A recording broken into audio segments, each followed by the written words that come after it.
Hello and welcome back to the channel. If you're new here, my name is Josh and this is Alana. And we love to have Alana back in our videos because one, she's beautiful and she's lovely, but also she's just fantastic for the YouTube analytics. Alana, do you have any idea what the leading cause of divorce is? Besides infidelity, I would probably say money. That's right. BMO reports 68% of marriages end in divorce because money is the primary argument. So today, we're gonna see if Alana and I are on track for divorce. Time to think like an investor.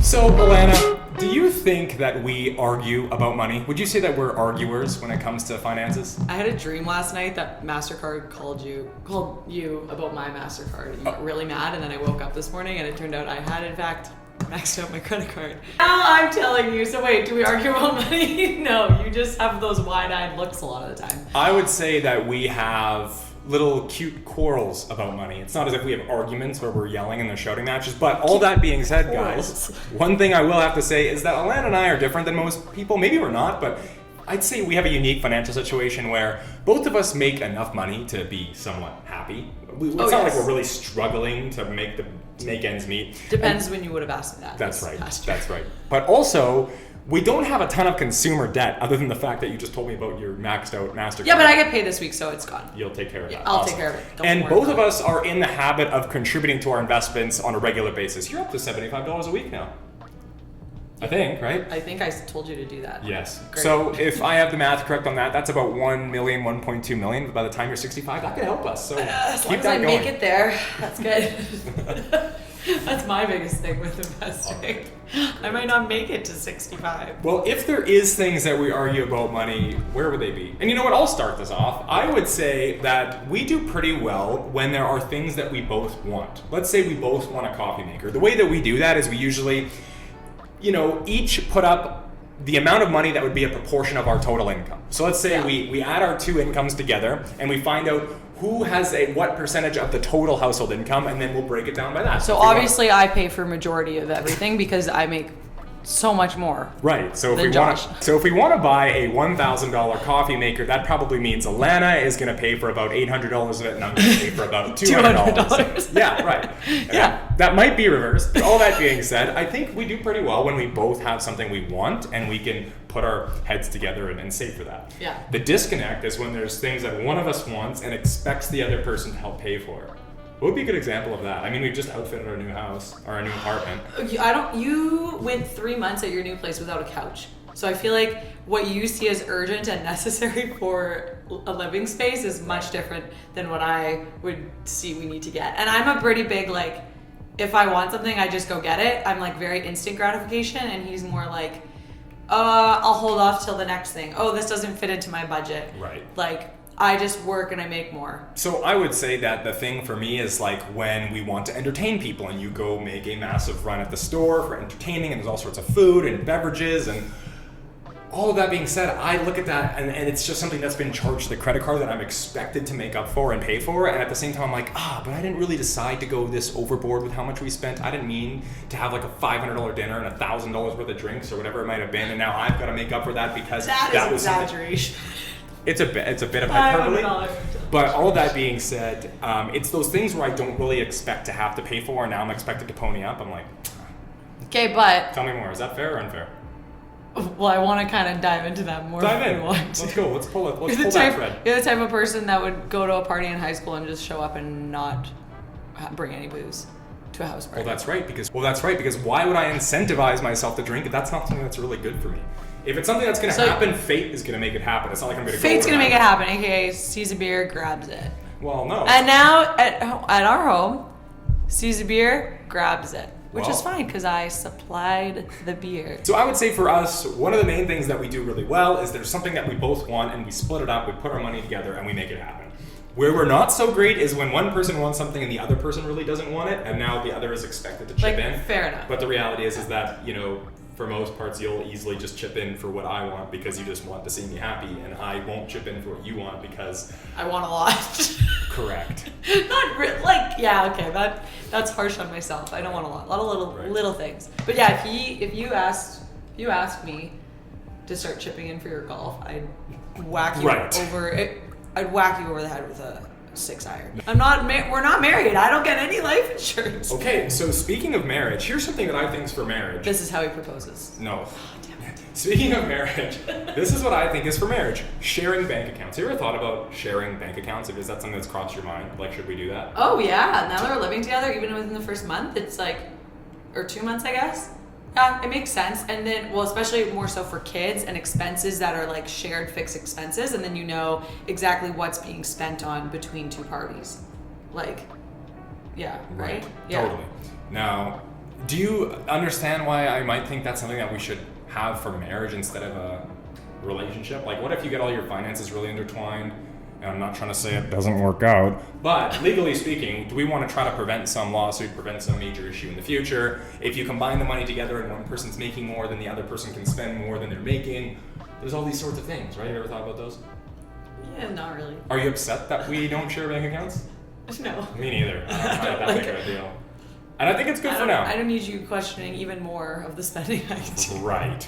And my main concern is that if you see what's in the checking account, that's our combined checking account, you immediately equate that with, well, I can rack the MasterCard up to that much. One other thing that I find a lot of people could struggle with in the relationship is like keeping score. You know, well, I took you out for dinner, but you paid for gas, but I took you out for this. Could we do a little bit of keeping score? Would you say I'm more of a scorekeeper than you? Yeah? You'll sometimes say like, oh, how did I lose? I'm like, what? What? But at the same It's time, not winning or losing. We're both winning. Right.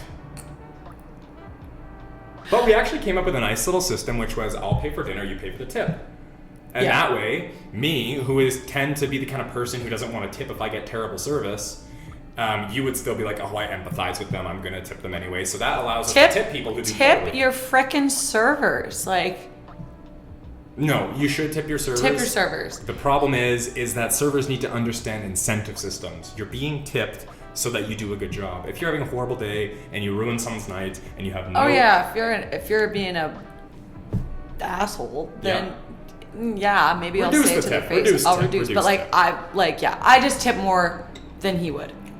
Like I tip like 20 to 25, where and I'm a 20er. 20. If it's good. If I had a horrible experience, more like a 5. Which is probably more than some people would even think they would tip. Like and tipping isn't even a worldwide thing. We're getting into the wrong subject. Anyways, I would say most of our money issues probably come from my end of the table. Like it's probably me being more on your case than you being on my case. I don't have to be on your case. Well, there are some things. Okay, let's not go there. I would say, how's this for one?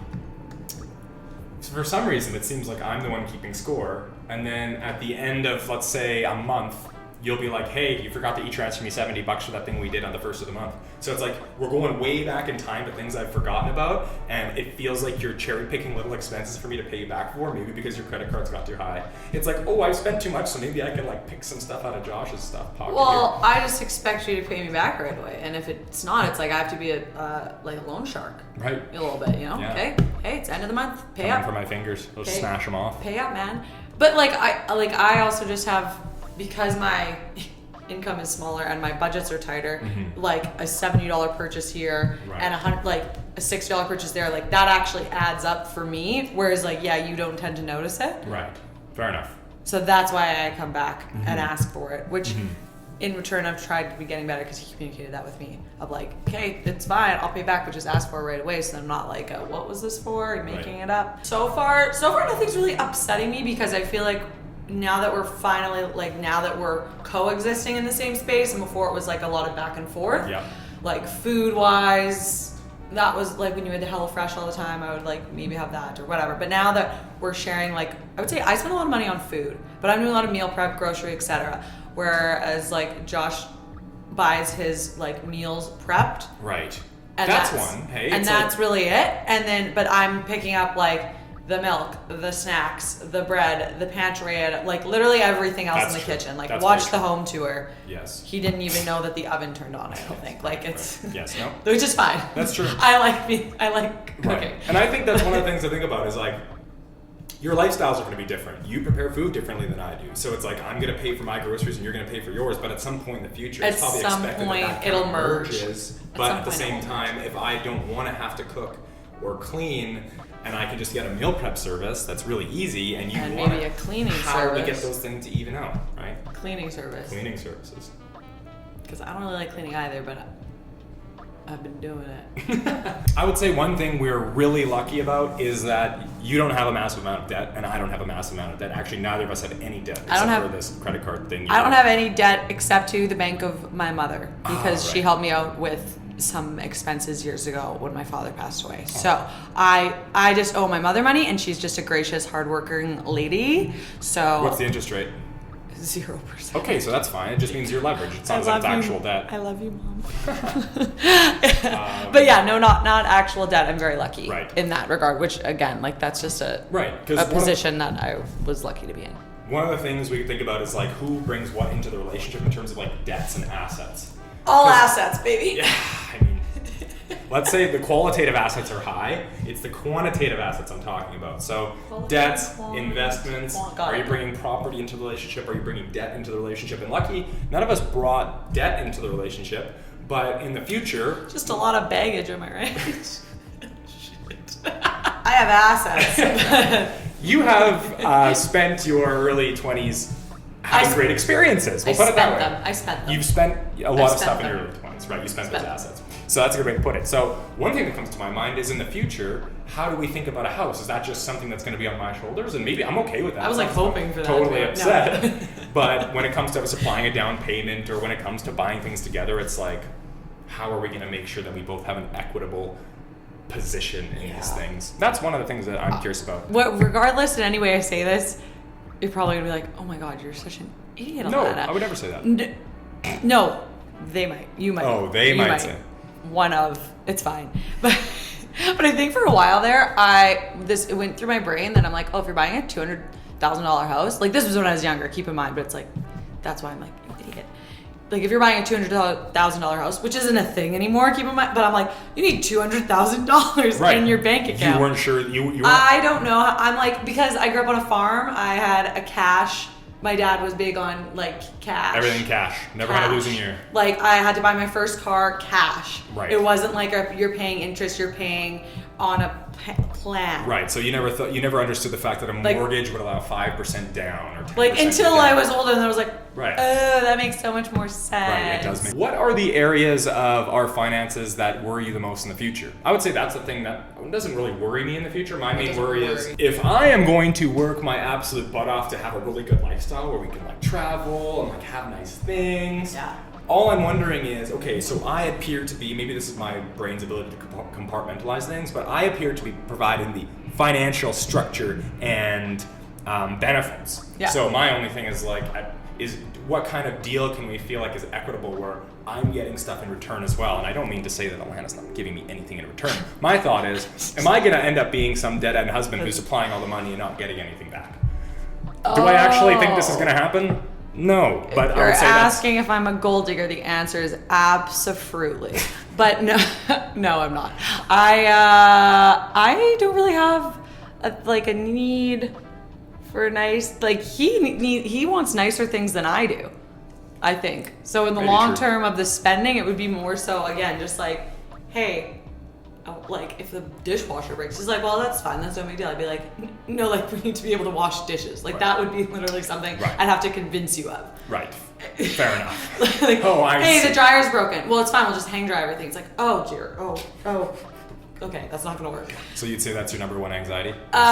Just like me. I think it's gonna be me have to justify everything. That like if you are the main breadwinner, which is like. Totally fine. I think we've already established that pretty early on in dating that you were financially ambitious. Yeah, it's a great word. Yeah. I'm not. My mom is. Her and her husband have fun little contests on like who can make more money in a year, just to like challenge each other. I'm like, hey. This isn't my forte. I'd rather focus on other things. Yeah, which is fair. Totally so fair. Yeah, what would I have? What was the question? What are you apprehensive about in the future of our relationship? What am I apprehensive? Financially speaking. I was like, okay, good. Okay. Financially, that's easy. That's easy. It's all the other things. It's financially speaking, I don't know. I feel like I don't really worry if like money comes and goes, which is such a bad mentality. Like he probably wishes I was a gold digger. It'd be a lot easier. It'd be so much easier. You could just pay for everything and I'd be so happy. Yes. But I'm not. And to all you young guys out there who think that you can just go out and be really ambitious and make a lot of money and that's all you need to make your girlfriend or future wife happy, it's not true. I'm sorry to tell you. I thought that was the deal. I thought that was the path I was going down. But it's fun because there's more work to be done than just getting the money right. But anyways, guys, I would say those are some of the major things about our relationship that cause tension. Not really, but that's the this conversation went way better than I thought it would. I feel like maybe you thought I was gonna be on you. I thought you were gonna be on my case. No. The call from the credit card company was real, and this is what this was. It was an intervention. No. Also, my credit limit is not that high. I should also say. Right, you max it out, but it's like $2,000. It's like not a lot, yeah. Okay. But anyways, guys, thank you so much for watching this video today. I hope you learned something about our relationship struggles with money, even though they weren't that bad. And if you guys have any that are common and pressing, I get these questions from clients all the time, like how should we divide up our money and all these things. So I'm finally starting to learn about how to deal with money in a relationship, and I'd say we're doing okay. Hopefully we're not on the one-way train to divorce. That's my hope. Well, the first step would be marriage. So like you can't even talk about it. Yeah. It's so funny.